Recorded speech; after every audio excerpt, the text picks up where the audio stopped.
Vamos ler em Isaías, no capítulo 33, apenas um versículo 22. Diz assim a palavra de Deus: porque o Senhor é o nosso juiz, o Senhor é o nosso legislador, o Senhor é o nosso rei, ele nos salvará. Vamos ler todos juntos? Porque o Senhor é o nosso juiz, o Senhor é o nosso legislador e o Senhor é o nosso rei, ele nos salvará. Vamos orar? Senhor nosso Deus, nós louvamos e bendizemos o Teu nome pelo enorme privilégio de estarmos reunidos mais uma vez na Tua casa para cantar louvores que expressam os Teus atributos, as Tuas qualidades, que mostram a obra maravilhosa de salvação que o Senhor consumou na pessoa de Cristo Jesus. E também te agradecemos, ó Pai, pela Tua palavra que será exposta. Obrigado porque podemos contar com essa instrução preciosa vindo da parte do Senhor. E clamamos, ó Pai, neste momento pela assistência do Teu Santo Espírito, que Ele nos conduza neste momento, fazendo aquele trabalho que nós não podemos fazer. O único que pode tornar eficaz a pregação da Tua palavra é o Teu Santo Espírito. E que o Senhor também nos abençoe logo mais na administração da ceia do Senhor, a fim de que possamos participar, Senhor, deste ato de forma conveniente e agradável a Deus. É isso que nós te pedimos e te agradecemos, suplicando também que o Senhor nos guarde e nos proteja durante todo este culto. Em nome de Jesus. Amém.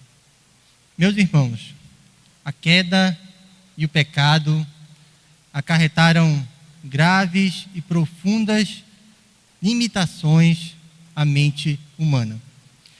E em razão disso, o homem, no estado de pecado, ele se encontra sujeito a conceber ideias corrompidas, pecaminosas, equivocadas acerca da Bíblia e acerca daquilo que ela revela sobre o ser de Deus.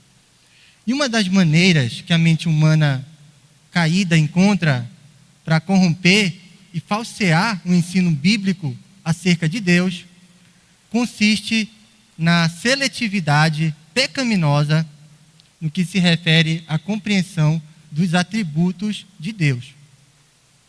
Com frequência, as pessoas elas criam, alimentam uma falsa imagem de Deus, selecionando dentre os atributos divinos revelados na Bíblia aqueles que mais lhe agradam, aqueles que mais apreciam, e que lhes são mais convenientes. Como, por exemplo, o amor, a bondade, a misericórdia, a longanimidade de Deus. E essas mesmas pessoas, elas rejeitam, elas ignoram, desconsideram outros atributos divinos tão importantes e que estão igualmente revelados na palavra de Deus. As pessoas rejeitam, desconsideram, por exemplo, o atributo da santidade de Deus. Os atributos referentes à verdade, à santidade, à justiça e à severidade de Deus. É muito popular no meio evangélico a falsa ideia de que na nova dispensação da graça não há mais tanto lugar para as manifestações da justiça e da severidade de Deus. E que isso era algo mais próprio do Antigo Testamento.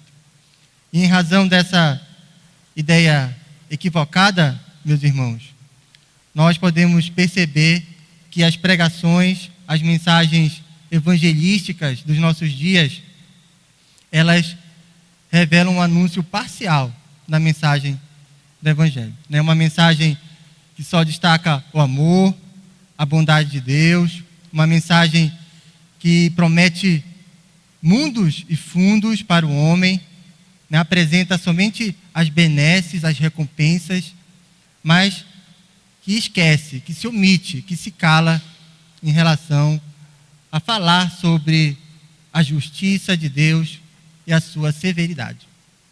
No livro de Atos, no capítulo 3, nós temos uma pregação do apóstolo Pedro, onde ele adverte os seus ouvintes acerca da relação, da gravidade que é dispensar, não dar ouvidos à mensagem do Evangelho.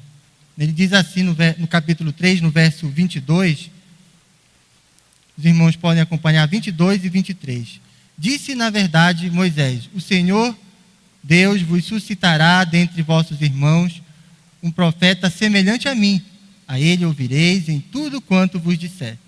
Acontecerá que toda alma que não ouvir a esse profeta será o quê? Exterminada no meio do povo. Portanto, Pedro ele não temeu em anunciar as consequências, o juízo de Deus que sobreviria sobre aqueles que não atendessem ao chamado de Jesus Cristo para a salvação, que é o profeta final, o maior profeta. De modo semelhante, irmãos, em outra passagem, o autor da carta de Hebreus, no capítulo 12, do verso 25 a 28, ele ressalta também acerca da gravidade da rejeição do Evangelho na nova dispensação, assim como acontecia na antiga. Ele adverte. Hebreus, capítulo 12, verso 25. Tendes cuidado, não recuseis ao que fala, pois se não escaparam aqueles que recusaram a ouvir quem divinamente os advertia sobre a terra, Moisés, muito menos nós, os que nos desviamos daquele que dos céus nos adverte, Jesus.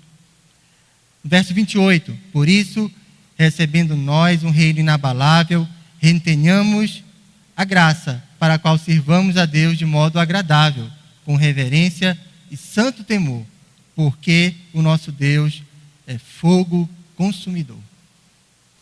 Portanto, meus irmãos, a severidade e a justiça de Deus, elas são atributos divinos que não devem perder relevância na mensagem do Evangelho, sendo mitigados, abrandados, atenuados, desconsiderados da pregação da mensagem de Deus.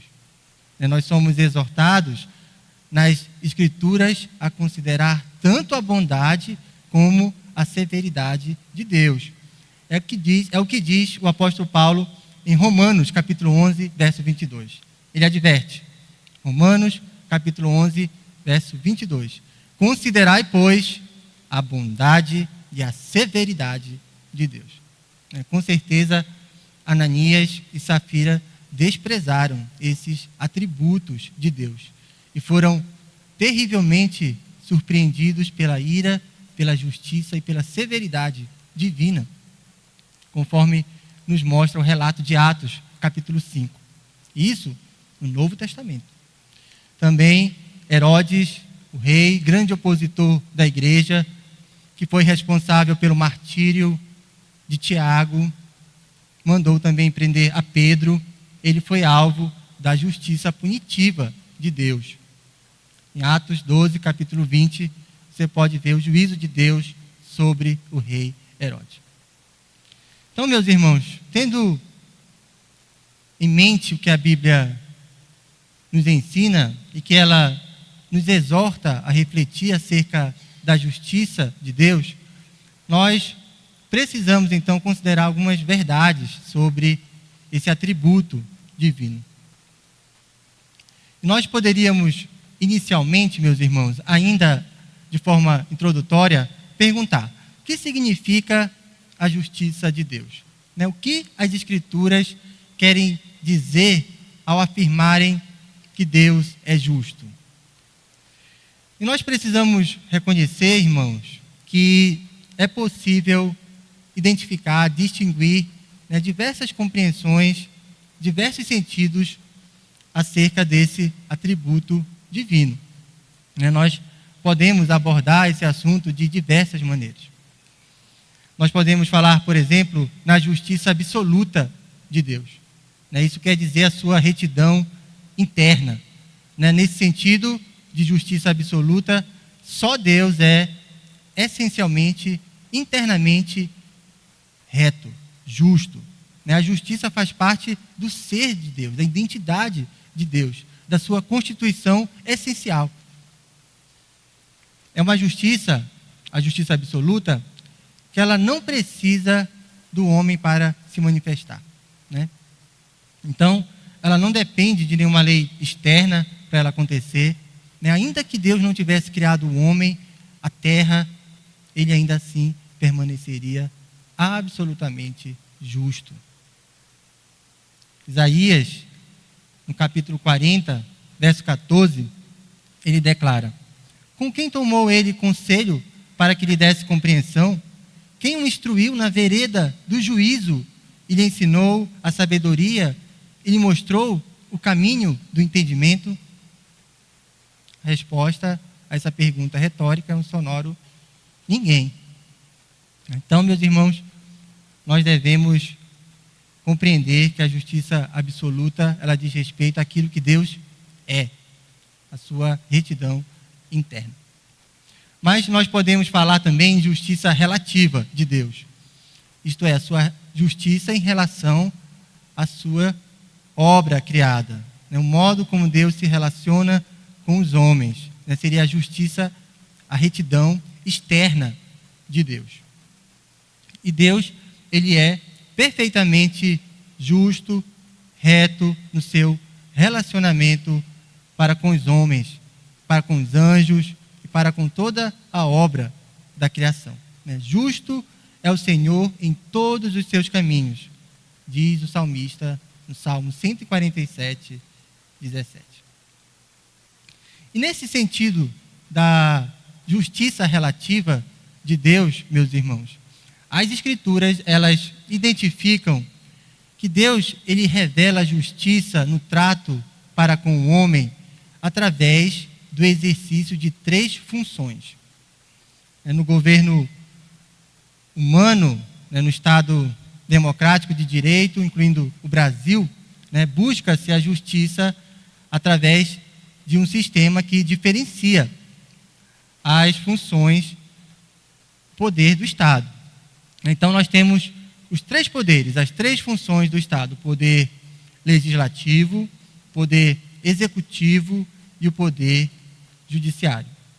E cada uma dessas funções, devido à corrupção do coração humano, ela precisa ser exercida por um órgão diferente. 3 órgãos distintos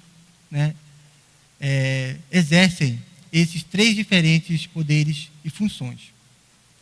É o que nós chamamos no direito de sistema de freios e contrapesos, a fim de evitar a corrupção do poder, o abuso do poder concentrado em apenas um órgão. Então, o governo, o poder, ele se divide, as funções do Estado se dividem. Nós, no nosso governo humano corrupto, nós não admitimos a concentração de tanto poder, de tantas funções em uma só pessoa, em um só órgão. Um órgão legisla, o Congresso Nacional, no âmbito federal, nós temos a Câmara dos Deputados, o Senado. Tem um outro órgão que administra, executa, que é o Poder Executivo, exercido pelo Presidente da República. E tem um outro órgão que aplica o direito, a justiça, o Poder Judiciário, que é constituído dos diversos juízes que têm a competência para aplicar as penalidades em relação aos crimes, a dirimir os conflitos de interesse. Em relação à justiça divina, meus irmãos, ela se expressa, ela se percebe no exercício dessas 3 funções. Contudo, ela tem uma grande diferença. No governo divino é diferente, porque Deus, ele exerce de forma absoluta as 3 funções. Ele é o legislador, ele é o administrador e ele é o juiz. E ele então, meus irmãos, ele legisla, administra e julga. E em todas essas funções ele é reto, ele é justo. Então, portanto, meus irmãos, eu gostaria de considerar nesta noite, gostaria de sugerir essa abordagem tripartite acerca do atributo da justiça de Deus, no sentido de que nós possamos compreender a justiça divina sobre esses três aspectos, essas três funções. Às vezes nós temos e entendemos a justiça de Deus apenas como aquela função retributiva, negativa, punitiva. E a palavra de Deus nos ensina que ela é muito mais do que apenas esse caráter de punição. E o primeiro aspecto, a primeira função através da qual Deus revela justiça é por meio da sua justiça legislativa. A Bíblia, ela afirma que Deus, ele é o nosso legislador. A passagem que nós lemos em Isaías, ela expressamente assevera: o Senhor é o nosso legislador. Mas Deus, ele não é apenas um legislador, mas ele exerce essa atividade, ele cria as leis com justiça, de maneira reta. Isso significa que as suas leis são justas, são retas, são perfeitas. Em Deuteronômio, no capítulo 4, verso 8, Moisés pergunta ao povo de Israel: que nação há que tenha estatutos e juízos tão justos como toda a lei que hoje vos proponho? O salmista, no Salmo 19, a partir do verso 7, ele diz: a lei do Senhor é perfeita. E no verso 8, ele completa: os preceitos do Senhor são retos. Portanto, meus irmãos, a justiça de Deus, ela se manifesta através da sua própria palavra, ou seja, através das Escrituras. E ela se manifesta tanto na lei como no Evangelho. Todas as ordenanças e as leis de Deus no Antigo Testamento, elas são justas. Nós podemos perceber, por exemplo, a justiça da lei de Deus nas ordens que ele determinava para o sacrifício dos animais. Lembrando que o grande propósito do oferecimento dos sacrifícios sangrentos, cruentos do Antigo Testamento era revelar aquela verdade teológica de que não há perdão para pecadores sem a punição do pecado, por meio de um substituto. Então, os sacrifícios substitutos do Antigo Testamento, determinados por Deus na sua lei, eles apontavam para o sacrifício de Cristo pelos nossos pecados. Portanto, é um exemplo de um mandamento de Deus que expressa, que revela a justiça de Deus. No Salmo 119, no verso 172, diz assim: a minha língua celebre a tua lei, pois todos os teus mandamentos são justiça. O apóstolo Paulo, em Romanos, no capítulo 7, verso 12, ele assevera a justiça da lei e dos mandamentos de Deus. Ele diz assim, Romanos 7, verso 12: por conseguinte, a lei é santa, e o mandamento santo e justo. A lei, o mandamento é santo e justo. Mas a justiça de Deus, ela não se revela, meus irmãos, apenas nas prescrições na lei mosaica ou nas leis do Antigo Testamento, mas ela também se revela no Evangelho. É o que o apóstolo Paulo ensina, afirma em Romanos, no capítulo 1, no verso 17. Diz assim, Romanos capítulo 1, verso 17: visto que a justiça de Deus se revela no Evangelho, de fé em fé, como está escrito: o justo viverá por fé. A justiça de Deus, ela se revela no Evangelho. Portanto, meus irmãos, a justiça de Deus se revela na lei e no Evangelho. Cada palavra, cada mandamento, cada ato, cada juízo de Deus que está registrado nas Escrituras, eles revelam a sua justiça. A morte de Jesus na cruz, ela é, então, a revelação suprema da justiça de Deus. E de quão medonho é o pecado. Que estão reveladas no Evangelho, todas essas verdades estão escritas. Então, portanto, meus irmãos, neste primeiro aspecto, Deus, ele é o nosso legislador supremo. Ele é o nosso código legal último. Ele é o padrão moral absoluto. E as suas leis, seu Evangelho, a sua palavra são retos, perfeitos e revelam a sua justiça. Desse modo, meus irmãos, isso implica que todos nós, como crentes, devemos reconhecer a justiça legislativa de Deus, e buscar ter os mandamentos do Senhor, ter as leis de Deus para as nossas vidas como mais desejáveis do que o ouro depurado. Assim como expressou o salmista no Salmo 19, verso 10. Mas a Bíblia, meus irmãos, ela não apenas declara a justiça legislativa de Deus, como também ela afirma a sua justiça executiva, administrativa. E nesse sentido, conforme o nosso texto base que nós lemos, nós temos que o Senhor é o nosso Rei. Se nós fôssemos adaptar a linguagem da Bíblia para a nossa realidade, dos nossos dias, nós falaríamos assim: o Senhor é o nosso presidente, o Senhor é o nosso governador, o Senhor é o nosso prefeito, Ele é o nosso administrador.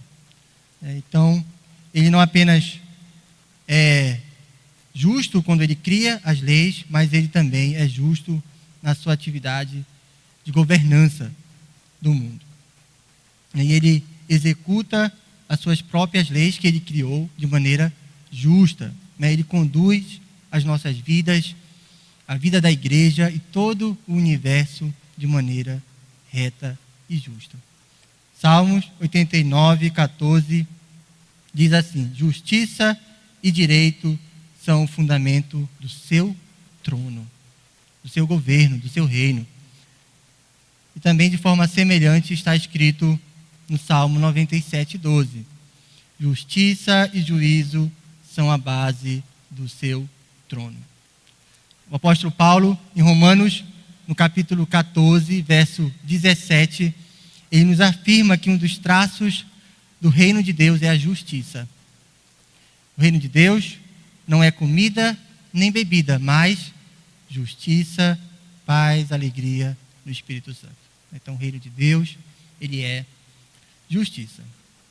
Portanto, meus irmãos, Deus, ele administra este mundo, ele governa as forças da natureza e a própria ação do homem, de acordo com a sua soberana e justa vontade. E assim, a justiça de Deus se manifesta também nas obras da sua criação, no seu cuidado, na sua providência. Nós cantamos hoje, observai os lírios do campo. Nós podemos ver a justiça de Deus permitindo, conduzindo, provendo todas as coisas. Salmo 97, 6 diz assim: os céus anunciam a sua justiça. Salmo 111, 7 diz: as obras das suas mãos são verdade e justiça.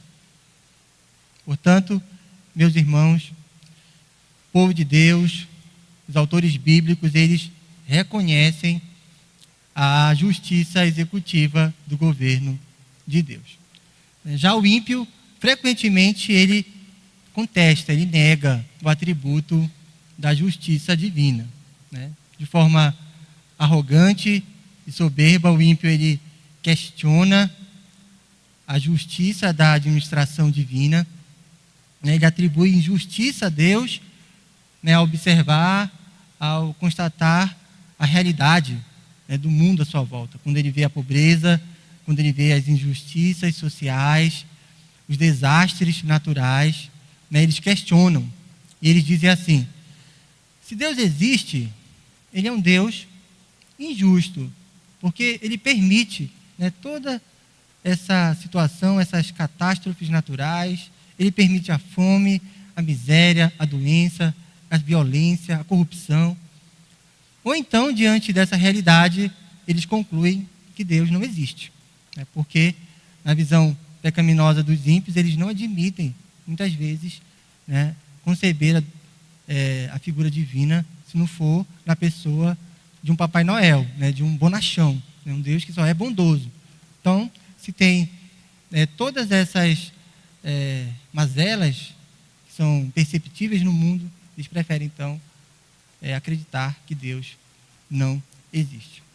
Mas então, irmãos, como é que nós podemos explicar essas calamidades, as desigualdades sociais, a violência, a doença e a morte?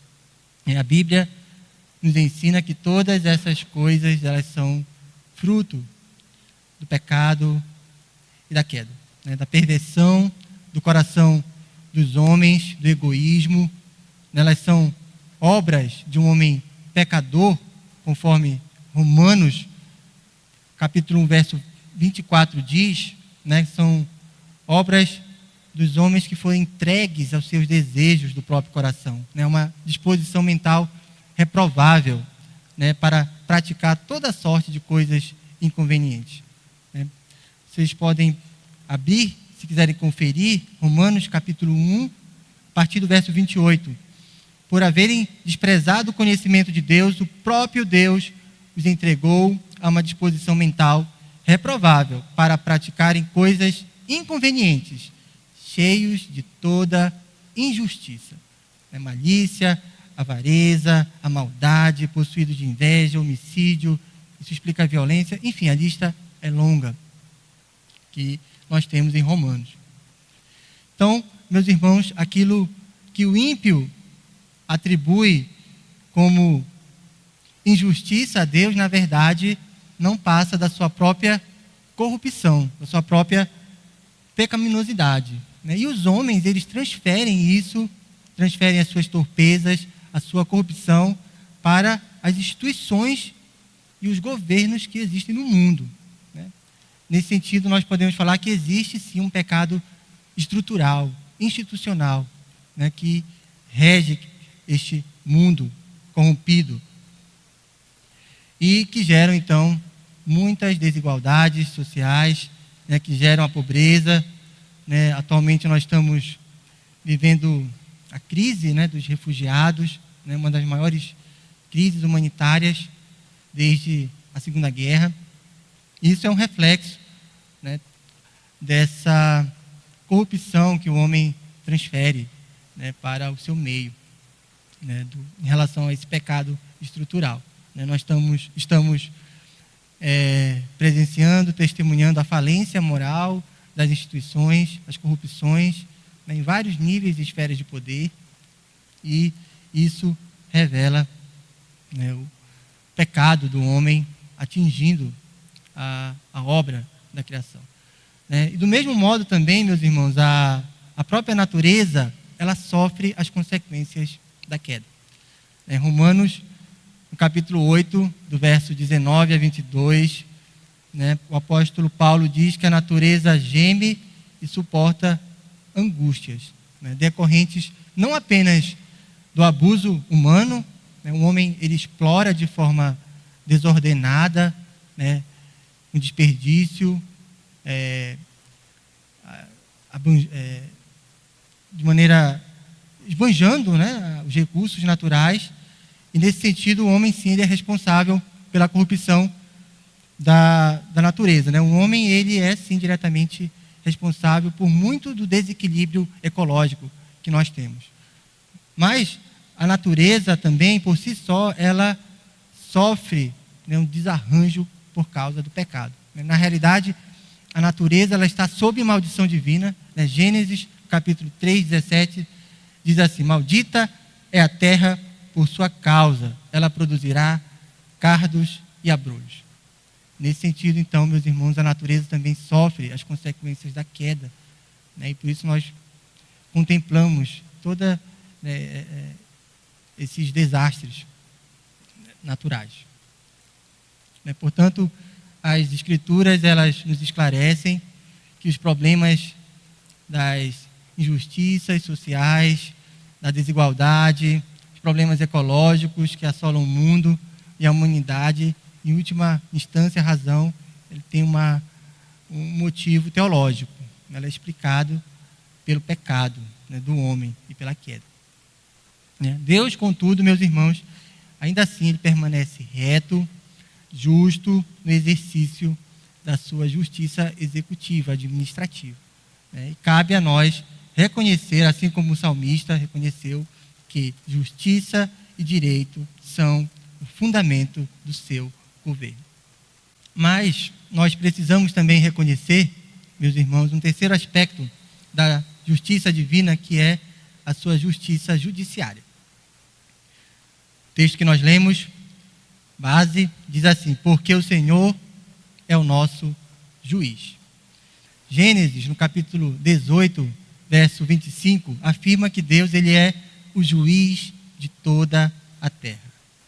E por ser o juiz de toda a terra, então, os homens eles estão sujeitos imperiosamente à jurisdição e ao julgamento divino. A Bíblia assevera que Deus ele é juiz, mas ele é um Deus justo, ele é um Deus reto, que julga retamente e retribui cada um consoante o seu merecimento.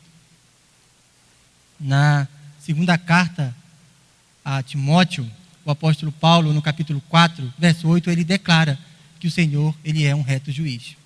Ele diz assim: já agora a coroa da justiça me está guardada, a qual o Senhor, reto juiz, me dará naquele dia. E não somente a mim, mas também a todos quanto amam a sua vinda. Contudo, meus irmãos, nós precisamos reconhecer que, assim como Asaf, nós também estamos sujeitos, em momentos de fraqueza, a se queixar diante de Deus, questionando a sua justiça, retributiva, a sua justiça judiciária. E na realidade, meus irmãos, nós somos limitados, em muitos aspectos. E nós também somos pecaminosos, corrompidos, injustos. E por isso, muitas vezes, nós não compreendemos a retidão e a perfeição do juízo de Deus em uma determinada situação. Até porque, ao lado desse atributo da justiça divina, caminha, lado a lado, o atributo da soberania de Deus.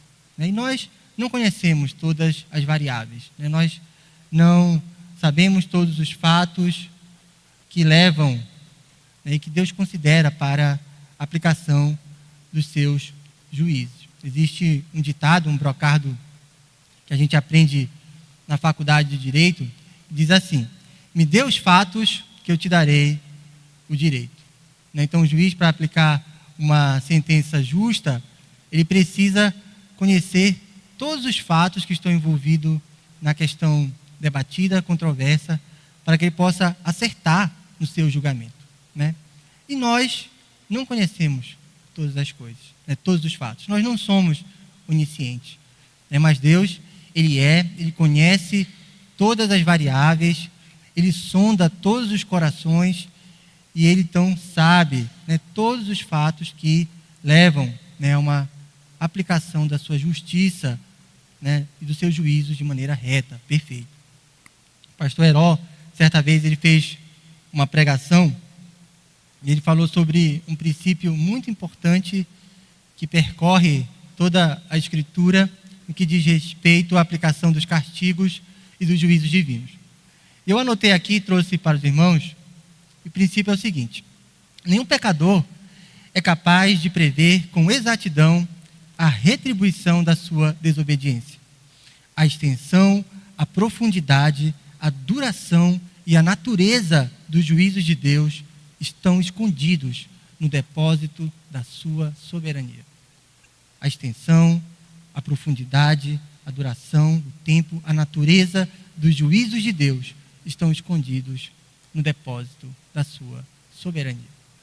Portanto, meus irmãos, nós temos que confiar na asseveração bíblica da justiça judiciária de Deus. Apesar das nossas limitações, apesar de muitas vezes nós, em momentos de fraqueza, sermos levados a questionar, nós lemos, não combinei com o liturgo, mas ele leu hoje 2 textos falando sobre justiça. O primeiro, um louvor, uma exaltação à justiça de Deus, no Salmo 98, e ele leu também o Salmo 37, que fala um pouco, o Salmo de Davi, dizendo para não termos inveja dos malfeitores, porque eles serão sim objetos do juízo de Deus.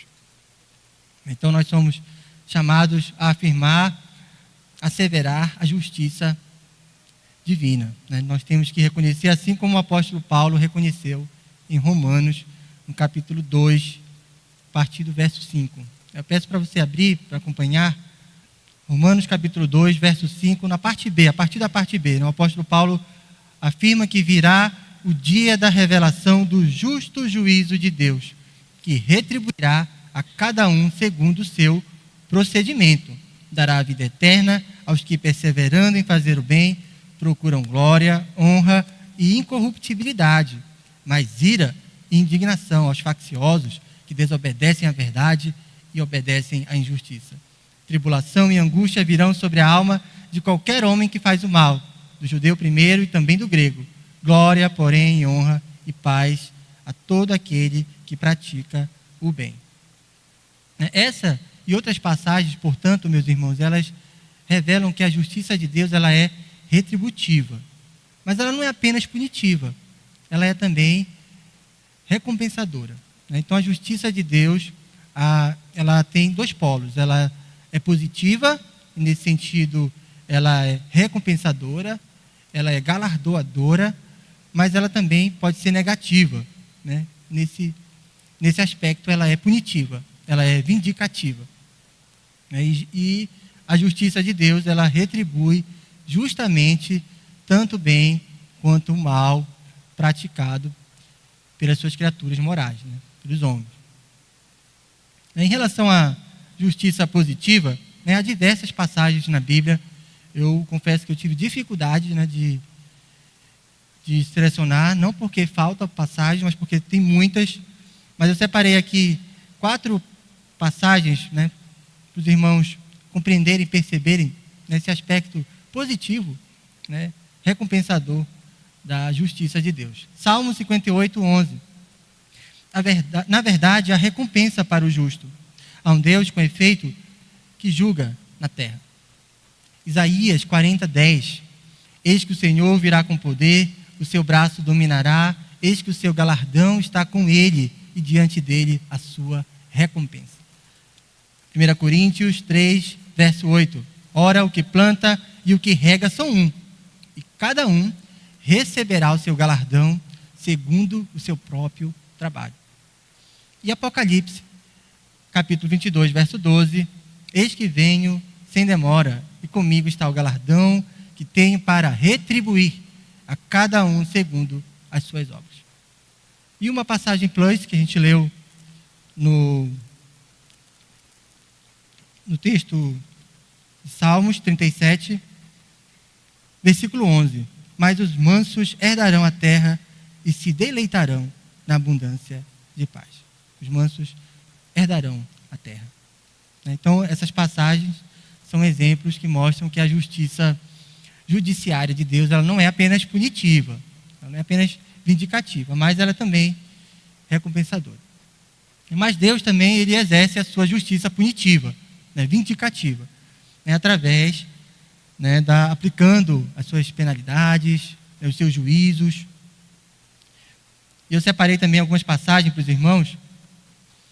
Salmo 94, verso 1 e 2. Ó Senhor, Deus das vinganças, ó Deus das vinganças, resplandece, exalta-te, ó juiz da terra, dá o pago aos soberbos. Né, os salmos imprecatórios que nós temos nas Escrituras, eles são, às vezes, difíceis de nós compreendermos, né, porque eles clamam pela aplicação da justiça punitiva de Deus sobre o ímpio. Então, às vezes nós sentimos dificuldade porque parece que sempre nós temos que pedir que Deus tenha misericórdia, que Deus livre, que Deus salva. Mas há diversos salmos que mostram, né, os servos de Deus clamando, suplicando para que Deus aplique e retribua de maneira negativa e punitiva a justiça de Deus.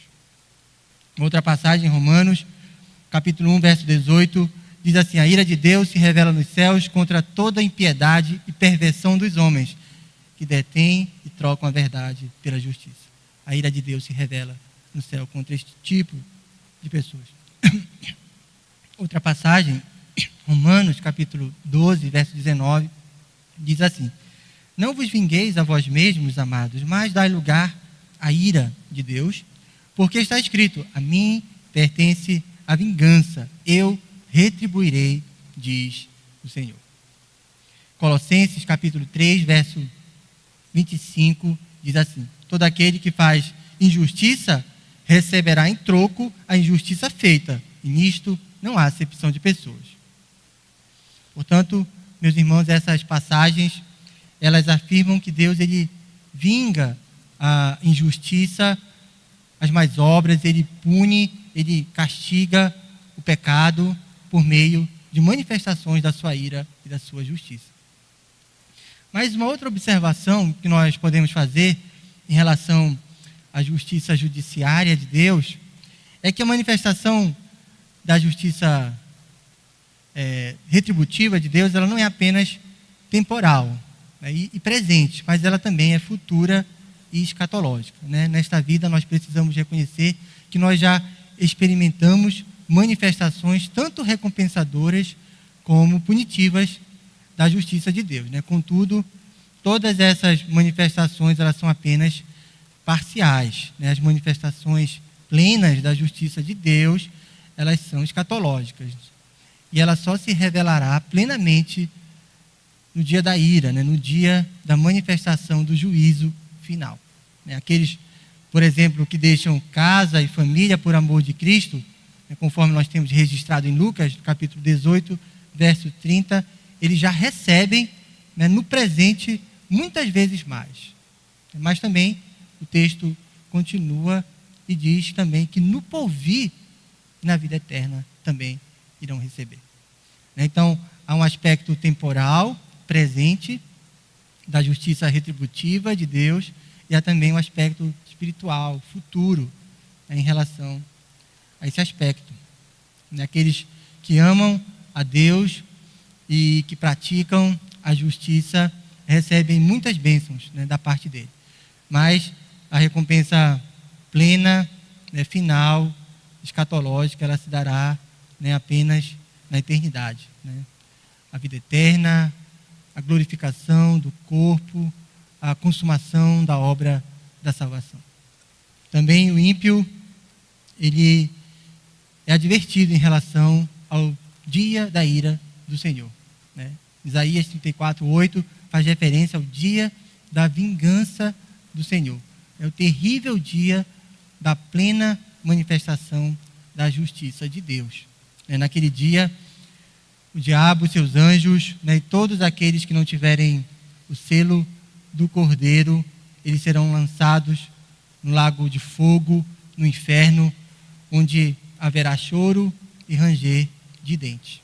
Eles serão completa e exterminados, né? Serão expulsos da presença graciosa de Deus e do Cordeiro, e eles vão experimentar do furor, né, da ira de Deus como um justo castigo pelo pecado que praticaram.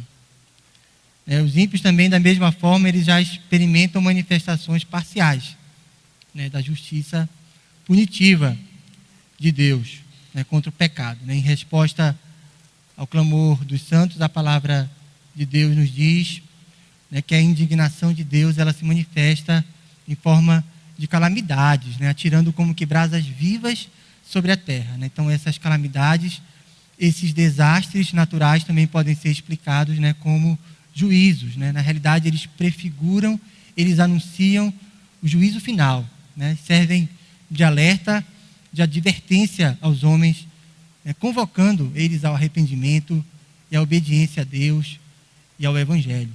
Né? Portanto, meus irmãos, muitas dessas calamidades que sobrevêm sobre a terra, elas são sinalizações, elas são trombetas, anúncios, alertas de Deus convocando os homens pecadores ao arrependimento. Os terremotos, as queimadas, se nós lermos os jornais, assistirmos à televisão, né, as epidemias, né, de alguma forma elas prefiguram a destruição final do universo natural e elas apontam para a segunda vinda de Cristo, que será marcada pela destruição final do mundo e também pelo julgamento de todos os homens. Deus, então, ele envia seus flagelos, ele derrama taças cheias da sua ira, né, da sua cólera, demonstrando a sua desaprovação para com o pecado. Né, e isso através dessas manifestações parciais do seu juízo. Algumas aplicações, irmãos, a respeito daquilo que nós tivemos oportunidade de meditar nesta noite. 4 perguntas. Primeira, na sua teologia, tem lugar para a justiça e a severidade de Deus? Ou é só amor, é só bondade, é só misericórdia? Na sua mensagem evangelística, você anuncia a ira, o juízo de Deus sobre o pecado, sobre o homem corrupto? Segundo, você alguma vez já questionou a justiça retributiva de Deus? Terceiro, você já está seguro de que não será objeto da justiça punitiva escatológica de Deus? A condenação eterna, o inferno? Por último, você costuma agradecer e a louvar a justiça de Deus nas suas orações? Que Deus nos abençoe e que nos faça compreender cada vez mais à luz da sua palavra de que Ele é o nosso juiz, Ele é o nosso legislador e Ele é o nosso rei. Amém? Vamos orar mais uma vez, irmãos? Senhor Deus, nós te agradecemos mais uma vez porque o Senhor é justo, porque o Senhor conduz as nossas vidas, a vida da igreja e deste universo de maneira reta, santa. E muito obrigado, ó Pai, porque temos a Tua palavra para nos lembrar de que o Senhor é rico em qualidades, em atributos, e que nós possamos, ó Pai, cada vez mais proclamar, anunciar, ó Pai, as Tuas verdades conforme elas aparecem nas Escrituras. Que o Senhor nos livre da nossa mente corrompida, que Teu Espírito Santo possa renovar em nós o pleno conhecimento de Deus, a fim de que possamos perceber a verdade do Teu ser e assim, ó Pai, poder viver neste mundo de maneira mais agradável a Ti, de forma a glorificar e honrar o Teu nome. Nós te suplicamos também por este momento de ceia, que o Senhor nos abençoe neste memorial, nesta representação, Senhor, da Tua palavra, daquilo que o Senhor fez por nós na cruz, no Calvário, nos livrando, Senhor, do Teu juízo punitivo. Senhor, muito obrigado, Senhor Deus, por este memorial. É isso que nós te pedimos e te agradecemos, ó Pai, em nome do Senhor Jesus. Amém.